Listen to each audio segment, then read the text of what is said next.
Hello, Michael here.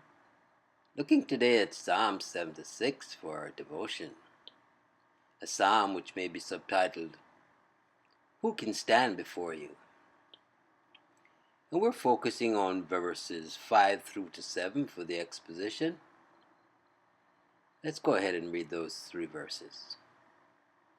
Verse 5. The stouthearted are spoiled, they have slept their sleep, and none of the men of might have found their hands. Verse 6. At thy rebuke, O God of Jacob, both the chariot and horse are cast into a deep sleep. And verse 7. Thou, even thou, art to be feared, and who may stand in thy sight when once thou art angry?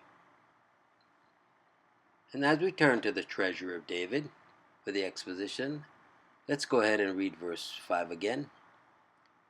The stouthearted are spoiled, they have slept their sleep, and none of the men of might have found their hands. And Spurgeon pens, the stouthearted are spoiled. They came to spoil, and lo, they are spoiled themselves. Their stout hearts are cold in death. The angel of the pestilence has dried up their lifeblood. Their very heart is taken from them. They have slept their sleep, their last sleep, the sleep of death, and none of the men of might have found their hands. Their arms are palsied. They cannot lift a finger, for the rigor of death has stiffened them. What a scene was that when Sennacherib's host was utterly destroyed in one night. The hands which were furious to pull down Jerusalem could not even be raised from the sod, and the most valiant warriors were as weak as the palsied cripples at the temple gate. Yea, their eyes they could not open. A deep sleep sealed their vision in everlasting darkness. O God, how terrible art thou!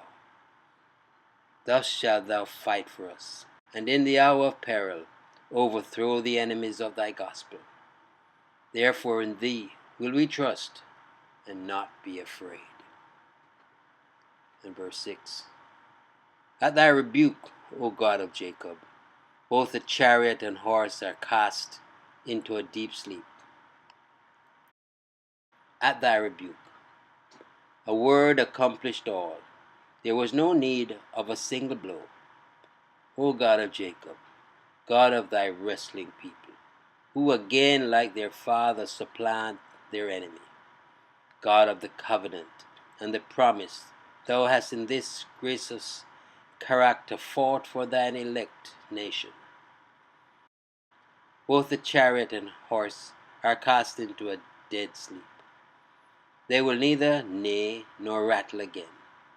Still are the tramplings of the horses and the crash of the cars. The cavalry no more creates its din. The Israelites always had a special fear of horses and skeethed chariots, and therefore the sudden stillness of the entire force of the enemy in this department is made the theme of special rejoicing. The horses were stretched on the ground, and the chariots stood still, as if the whole camp had fallen asleep. Thus can the Lord send a judicial sleep over the enemies of the church, a premonition of the second death, and this he can do when they are in the zenith of power, and as they imagine, in the very act of blotting out the remembrance of his people. The world's Rabshakash can write terrible letters, but the Lord answers not with pen and ink, but with rebukes, which bear death in every syllable. In verse 7, it reads, Thou, even thou, art to be feared, and who may stand in thy sight, whence once thou art angry? Thou, even thou, art to be feared. Not Sennacherib, nor Nishrosh, his God, but Jehovah alone, who with a silent rebuke had withered all the monarch's host. Fear him, ye saints, and then ye shall have nothing else to fear. The fear of man is a snare, but the fear of God is a great virtue, and has great power for good over the human mind. God is to be feared profoundly, continually, and alone. Let all worship be to him only. And who may stand in thy sight when once thou art angry? Who indeed? The angels fell when their rebellion provoked his justice. Adam lost his place in paradise in the same manner. Pharaoh and other proud monarchs passed away at his frown. Neither is there in earth or hell any who can abide the terror of his wrath.